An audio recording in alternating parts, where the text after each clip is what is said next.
काफ़ी समय से बैठे हैं, है ना। तो पहले एक्सरसाइज कर लेते हैं। 5 स्वरूप का एक्सरसाइज हम हमेशा कराते रहे हैं। 5 स्वरूप का एक्सरसाइज, 5 स्वरूप कौन कौन सा है? 5 स्वरूप: अनादि स्वरूप, आदि स्वरूप, मध्यम पूज्य स्वरूप, ब्रह्म फरिश्ता। तो सारा दिन में कितने बार करते हैं? करते हैं, कभी भूल जाते हैं, करते हैं, लेकिन सब हम कहते हैं अगर सारे दिन में अगर 20 से 25 बार किया तो क्या होता है, वो आपका मतलब 8 घंटे का योग के लिए आपको बहुत मदद मिलेगा अगर 20 से 25 बार किया तो। ठीक है, तो पहले हम 5 स्वरूप का एक्सरसाइज कर लेते हैं स्थूल में, उसके बाद फिर आगे करेंगे। ठीक है, अनादि स्वरूप परम धाम में यति बिंदु स्वरूप है। आदि स्वरूप श्री कृष्ण जैसा मुरली बजाता हुआ ऐसे। मध्य में पूज्य स्वरूप मंदिर में इष्टदेव देवी के रूप में। ब्राह्मण स्वरूप मधुबन में तपस्या करते हुए। अंतिम समय आगे फरिश्ता होके ऐसे उड़ जाएंगे। ठीक है, खड़े हो जाए। चलिए, अनादि स्वरूप परम धाम में लाल प्रकाशमयी दुनिया में आदि स्वरूप श्री कृष्ण जैसा मुरली बजाता हुआ। देखिए, अभी भी आधे लोगों को मुरली पकड़ना नहीं आ रहा है। मध्य में पूज्य स्वरूप हाथों से, नैनों से, भ्रुकुटी से वरदान निकल रही है। आपके सामने हजारों भगत है, सबकी मनोकामना पूर्ण कर रहे हैं। अजय ब्राह्मण स्वरूप में मधुबन में तपस्या कर रहे हैं बाबा के सामने। और अंतिम समय आ गया, संपूर्ण फरिश्ता होके उड़ जाना है, हैं? थोड़ा झुकना पड़ेगा, ऐसे ऐसे नहीं चलेगा। और एक बार अनादि स्वरूप परम धाम में। चलिए, लाल प्रकाशमय दुनिया में आ जाइए। आदि स्वरूप में सत्युग में मुरली बजाता हुआ आत्मा पवित्र, शरीर पवित्र, संसार पवित्र हो चुका है। मध्य में पूज्य स्वरूप हाथों से, नैनों से, भ्रुकुटी से वरदान निकल रही है। आपके सामने हजारों भगत है, सबकी मनोकामना पूर्ण कर रहे हैं। ब्राह्मण स्वरूप आ जाइए, मधुबन तपस्या करते हुए। अंतिम समय आ गया, संपूर्ण फरिश्ता होके उड़ जाइएगा। सारे दिन में जब भी समय मिलेगा ना, सारे दिन में आप कर सकते हैं, घर में भी फुर्सत मिलेगा कर सकते हैं, लेकिन थोड़ा आगे पीछे देख के करना। दूसरा देखे ना, नहीं तो बोलेंगे ये ब्रह्मा कुमारी में जा रहे हैं, इसको क्या हो गया बोलेंगे। ठीक है, हमारा सब कुछ डिपेंड करता है पढ़ाई के ऊपर। ठीक है, तो पढ़ाई अगर अच्छा पढ़ लिया, स्टूडेंट मना यहाँ पर रोज पढ़ते हैं, तो किसके इसका जब बेस है भविष्य में प्राप्ति का, उसका आधार क्या है? हमारी पढ़ाई। वो तो पढ़ाई करने के बाद धीरे धीरे करेंगे तो वो सब आता जाएगा, लेकिन पढ़ाई ही अगर ठीक से नहीं किया तो प्राप्ति क्या होगी? उसका आधार है मुरली। तो मुरली हम सुनते हैं, हम बाहर वालों को मैनेजमेंट सिखाते हैं, ट्रेनिंग देते हैं, मेमोरी मैनेजमेंट करते हैं। कोई भी देखते हैं तो वो छप जाती है, लेकिन सुनते हैं याद नहीं रहता है। रामायण महाभारत हमने बचपन में देखा था, याद है, लेकिन 40 मिनट का ये क्लास सुनते हैं, हम भूल जाते हैं। क्यों? तो उसी टेक्निक को अगर मुरली में हमने अप्लाई कर दिया तो मुरली याद रह जाएगा। ठीक है, तो मुरली का थोड़ा हम विस्तार अगर करेंगे, हम इसी टेक्निक से मुरली सुनेंगे ना, कभी भूल नहीं सकते आप। मुरली का थोड़ा हम विस्तार करते हैं। बहुत एक पुराना ज्ञानामृत में आदरणीय जगदीश भाई साहब ने लिखा था, मुरली को विस्तार किया था। म प्लस उ प्लस र प्लस ल प्लस ई। एक एक शब्द में म में क्या, मुरली का सबसे पहला महावाक्य कौन सा है? मीठे बच्चे। उ में उपराम बुद्धि हो जाती है। कितने भी समस्या हो, आके मुरली सुना, टीटेज उपराम बुद्धि। फिर र, रचना और रचयिता का सारा ज्ञान मिल जाता है, बाबा सुना देता है। ल, लक्ष्य सामने स्नेह दिखाई देता है। और ई ईश्वर को याद करने की भिन्न भिन्न युक्तियाँ, टेक्निक अलग अलग। इतने सारे चीज एक मुरली में है। तो एक दिन अगर मुरली मिस कर दिया तो भगवान का कहा हुआ मीठे बच्चे मिस हो गया। ठीक है, याद रहेगा। म में भगवान का कहा हुआ मीठे बच्चे, उ में उपराम बुद्धि, र में रचना रचयिता का सारा ज्ञान, और ल में लक्ष्य सामने दिखाई देता है, और ई में ईश्वर को याद करने की भिन्न भिन्न युक्तियाँ। इतनी सारी चीज इस मुरली में है, और एक दिन मिस कर दिया तो इतने सारी चीज एक साथ मिस हो जाती है। तो लेकिन हम कहते हैं, और आज की मुरली सुना आपने, सुनने के बाद आपको किसी पूछेंगे मुरली कैसी थी, बहुत अच्छी थी, एक पॉइंट बताओ, याद करते हैं, याद नहीं रहती। तो लेकिन आखिर में बोलेंगे आपने को आत्मा समझ मुझ बाप को याद करो, यही एक पॉइंट याद रहता है सबको। लेकिन याद अगर स्टूडेंट पढ़ता जाए और भूलता जाए तो क्या याद रखेगा न, क्या एग्जाम में क्या लिखेगा। अब पढ़ाई करते गए भूलते गए तो क्या लिखेंगे। तो इसीलिए मुरली जब भी आप जब भी लिखते हैं, जो भी माताएं लिखते हैं, मैं जब मुरली लिखता हूँ ना, समझ लीजिए ये अर्घव भाई है सामने बैठे हैं, ठीक है, इनकी मम्मी इनके नाम से ही बुलाती होगी ना, बेटा इधर आ जा बोल के नाम से ही बुलाती है ना। तो आपके लौकिक बेटे को नाम से ही बुलाते हैं ना बच्चे को। तो अगर हम मीठे बच्चे के बाद आपका नाम जोड़ दीजिए कल से, ठीक है, तो मीठे बच्चे डैश अपना खुद का नाम लिख दीजिए। उसके बाद मुरली सुनिए, देखिएगा अभी मुरली किसके लिए चलती है, हैं? आत्माओं के लिए, सबके लिए होगा। लेकिन अपना नाम जब लिख देंगे ना तो क्या हो जाएगा, मेरे लिए पर्सनल हो जाएगा। उसके बाद मुरली सुन के देखिएगा तो आपको और अपनापन फीलिंग होगा। ठीक है, मुरली में कितना सब्जेक्ट हमारा, सब्जेक्ट कितना, 4 सब्जेक्ट। तो 4 सब्जेक्ट है, तो और 4 सब्जेक्ट हम पढ़ाई कर रहे हैं, इस पढ़ाई से हम क्या बनने वाले हैं, हैं? ये 4 सब, कोई मेडिकल पढ़ता है तो क्या बनेगा, डॉक्टर बनेगा। इंजीनियरिंग करता है तो क्या बनेगा, इंजीनियर बनेगा। ये 4 सब्जेक्ट की पढ़ाई कर रहे हैं, इसमें हमारे क्या डिग्री मिलेगी, देवता बनेंगे। ये तो आप ऐसे उत्तर दे रहे हैं, कोई पढ़ाई कर रहा है तो नौकरी करेगा वो, नहीं, मेडिकल पढ़ा तो डॉक्टर बनेगा, इंजीनियरिंग कर रहा तो इंजीनियर बनेगा। लेकिन इसी प्रकार ज्ञान योग धारणा सेवा में एक एक पर्टिकुलर इसके ऊपर 2 मुरली है, 1975 में एक है, 1982 में एक है। तो ज्ञान, ये 4 सब्जेक्ट है ना, इसका जो आउटपुट है वास्तव में देवताओं की महिमा है। समझ रहे हैं ना। तो देवताओं की महिमा है, ये 4 सब्जेक्ट का आउटपुट है। ज्ञान से जैसे एग्जाम में आता है, इधर कुछ 4 आता है, इधर 4 आता है, एरो को क्या करते हैं ना, मेलाप। जो टीचर बैठे होंगे वो उनको मालूम है, ऐसे एरो करते हैं ना, मैचिंग। तो ज्ञान से कौन सी डिग्री मिलेगी, देवता की महिमा से है, बाहर से नहीं। जो व्यक्ति जितना ज्ञानी होगा अच्छे गुण ऑटोमेटिक आने लगेंगे, इसलिए ज्ञान से होंगे सर्वगुण संपन्न। देवता की महिमा से, बाहर से नहीं है। समझ रहे हैं ना।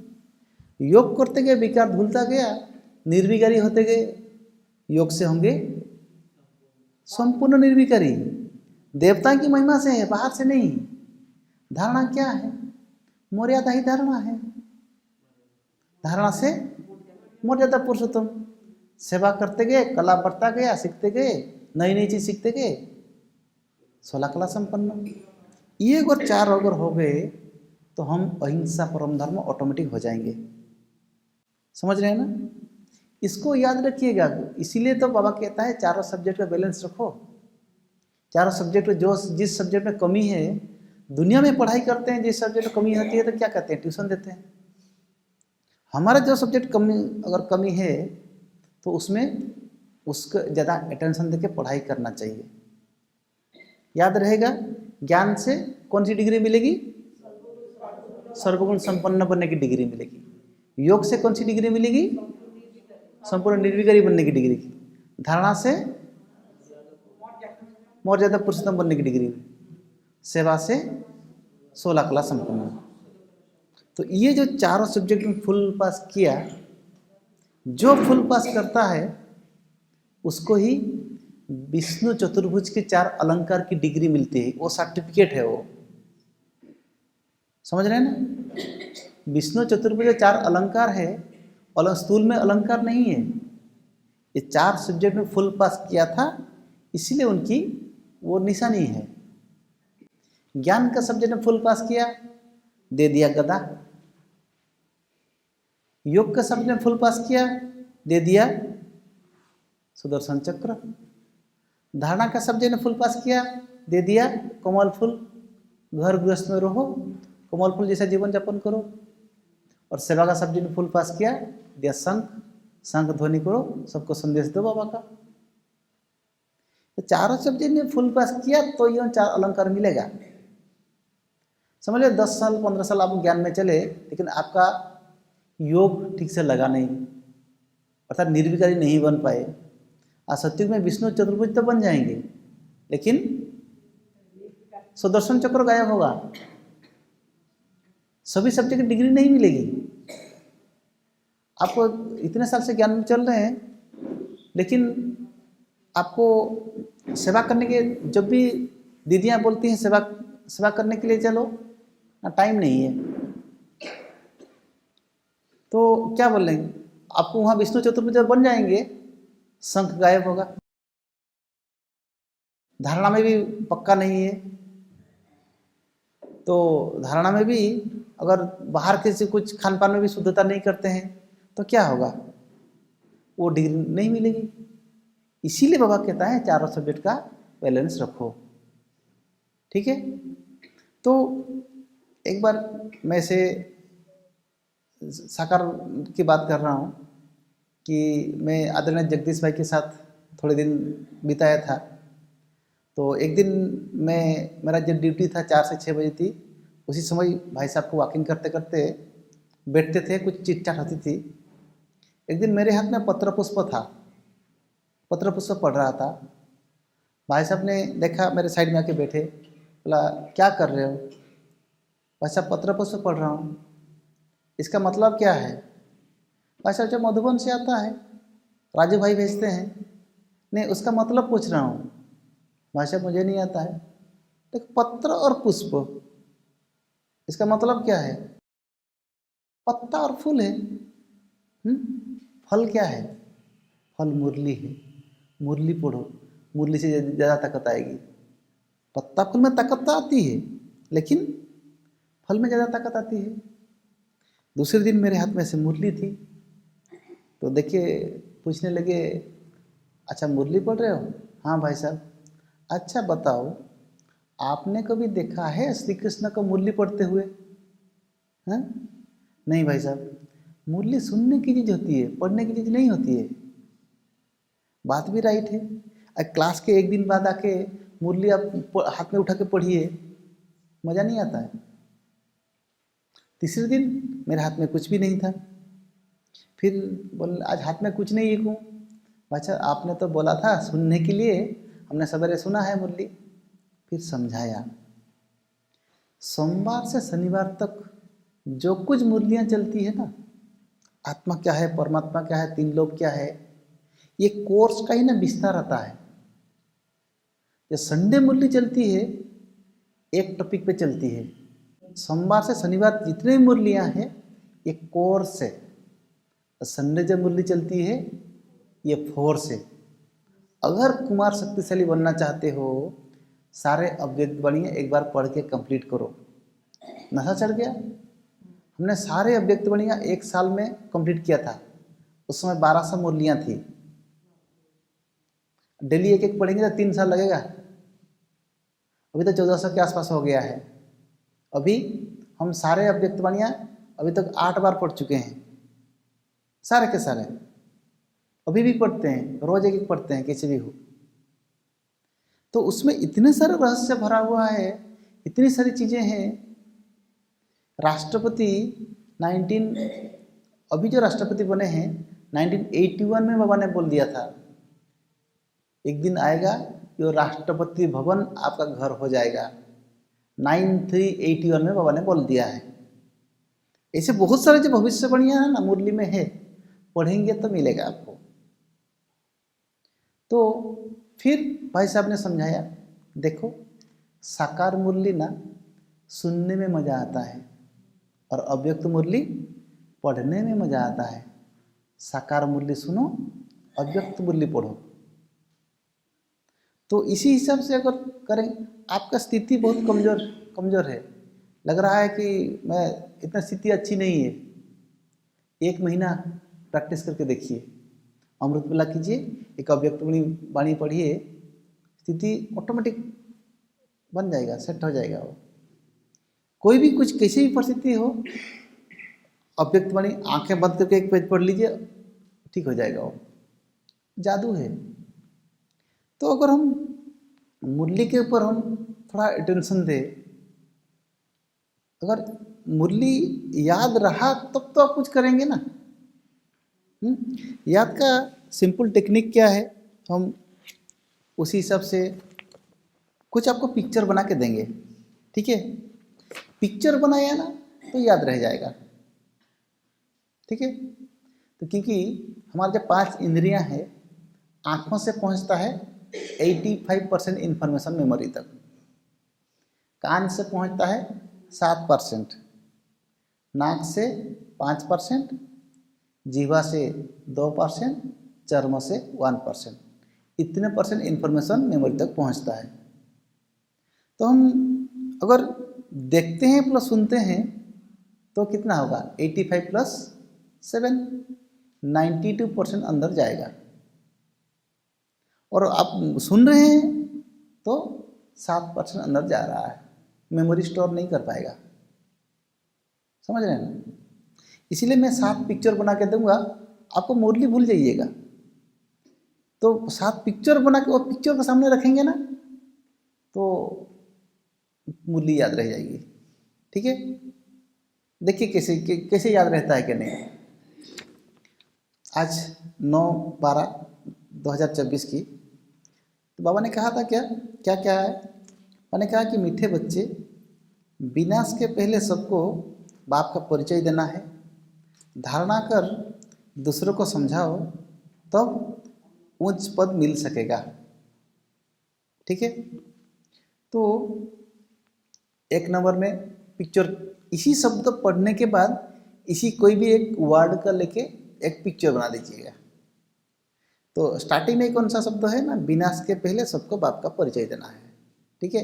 विनाश का पिक्चर रख दीजिए। विनाश का पिक्चर बहुत सारा फोटो में है, ठीक है। विनाश सीढ़ी चित्र को लास्ट में भी विनाश का पिक्चर है। विनाश से पहले सबको बाप का परिचय देना है, 1 नंबर हो गया पिक्चर, विनाश का पिक्चर। प्रश्न है, राज्य के स्टूडेंट्स को बाप का डायरेक्शन क्या है। 2nd नंबर पिक्चर एक स्टूडेंट का, ठीक है। स्टूडेंट का पिक्चर रख दीजिए। कौन से स्टूडेंट, राज्य के स्टूडेंट। इनका क्या डायरेक्शन मिला है, तो 2nd नंबर पिक्चर एक स्टूडेंट का।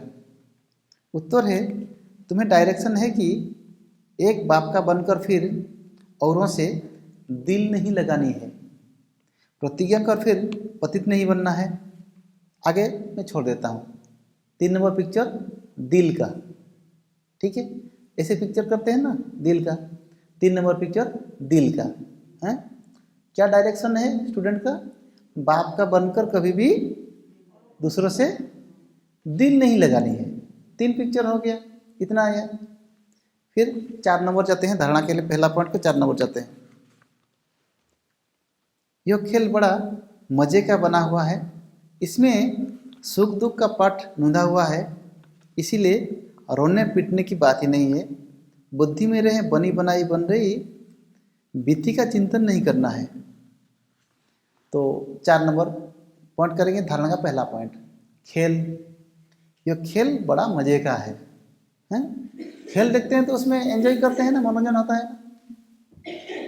तो मनोरंजन खेल बड़ा मजे का है, ठीक है।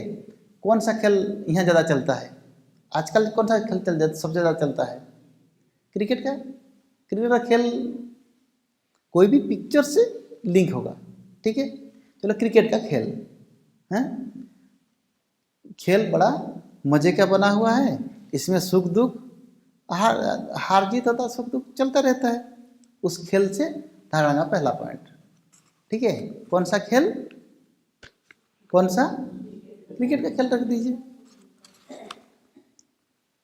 सेकंड नंबर है, यह कॉमन क्लास नहीं है, इसमें आंख बंद करके नहीं बैठना है, टीचर को सामने देखना है, उबासी आदि नहीं लेनी है। उबासी गम अर्थात ब्रैकेट में दुख की निशानी है, उबासी। 5 नंबर पिक्चर उबासी लेने का, जो इसको तो ऑटोमेटिक याद रहेगा।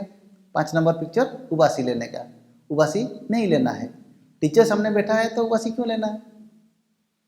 5 नंबर गया। 6 नंबर वरदान का करेंगे, संतुष्टता की 3 सर्टिफिकेट ले अपने योगी जीवन का प्रभाव डालने वाले सहज योगी भव। इसमें 3 को राउंड कर दीजिए, हैं? 3 सर्टिफिकेट किसकी? संतुष्टता की। संतुष्टता के 3 सर्टिफिकेट ले अपने योगी जीवन का प्रभाव डालने वाले सहज योगी। तो तीनों सर्टिफिकेट मिल गया तो ऑटोमेटिक सहज योगी होगा ना। और स्लोगन 8 नंबर करते हैं, स्वराज्य का तिलक, विश्व कल्याण का ताज और स्थिति के तख्त पर विराजमान रहने वाले ही राजयोगी है, हैं? 3 चीजें हैं, ताज, तख्त और तिलक। ताज भी है, तख्त भी है, तिलक भी है, तीनों चीजें हैं। स्वराज्य का तिलक, विश्व कल्याण का ताज और स्थिति रूपी तख्त, इसमें तीनों आ जाएंगे तो वही राजयोगी है। 7 नंबर पिक्चर हो गया, ताज तख्त तिलक, ठीक है। तो अभी रिपीट करते हैं, 7 नंबर पिक्चर कौन सा? तख्त तिलक। 6 नंबर वरदान 3। 5 नंबर धारणा का दूसरा पॉइंट, 5 नंबर पिक्चर उबासी, 4 नंबर खेल, 3 नंबर उत्तर, क्या? 3 नंबर दिल, किसी से दिल नहीं लगानी है, और 2 नंबर स्टूडेंट, 1 नंबर विनाश, ठीक है। 8 पिक्चर हो गया। थोड़ा सा साइलेंट होके वो पिक्चर के साथ देखिए ना, सारे मुरली ऑटोमेटिक याद रहेगी ना। पिक्चर बनाया प्लस सुना, 85 प्लस 7 कितना? 92। तो 92% अंदर अगर जा रहा है ना, मेमोरी उसको सेव कर लेता है। अगर सुन रहे हैं मुरली क्लास में, 7% अंदर जा रहा है, 7% जा रहा तो याद नहीं रह पाएगा। इसीलिए मुरली सुनते सुनते बाबा जो कुछ पिक्चर बना रहा है, परमधाम ना परमधाम चले जाइएगा, कल्पवृक्ष ना कल्पवृक्ष, जगन्नाथपुरी बोलते हैं तो वहाँ का पिक्चर सामने आना चाहिए। ऐसे रमण करते रहेंगे, कभी आपको उबासी नहीं आएगा, नींद नहीं आएगी। समझ रहे हैं ना। अभी एक से एक बार 7 तक जाते हैं। 1 नंबर पिक्चर विनाश, 2 number student, 3 number, 4 number, 5 number उबासी, 6 नंबर 3, 7 नंबर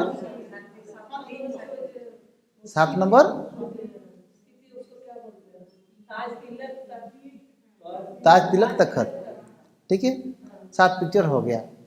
तो 7 पिक्चर, अभी मैं 5 नंबर पिक्चर बोलूंगा तो कौन सा? उबासी। 3 नंबर दिल, 8 नहीं 7 नंबर तो ऑटोमेटिक याद रह गया ना। तो इसी विधि से कल रवि दीदी को नहीं बोलिएगा हमें पिक्चर बना के दीजिए, क्लास में मुरली सुनते सुनते ऐसे पिक्चर बनाने का बना के फिर आप करेंगे तो ऑटोमेटिक याद रह जाएगा मुरली। तो मुरली एक बार रिपीट करेंगे, एक के आगे एक जीरो लगेगा, खुशी बढ़ेगी। वेस्ट नेगेटिव तभी कटेगी, नहीं तो नहीं कटेगी। समझ रहे हैं ना। तो इसीलिए मुरली को अगर याद करके रिपीट करेंगे तो आप सेफ है। नहीं तो सवेरे मुरली सुना फिर कल आके सवेरे मुरली सुनेंगे, सारा दिन खाली खाली। तो इसी विधि से करेंगे तो मुरली पूरी याद रह जाएगी। ठीक है।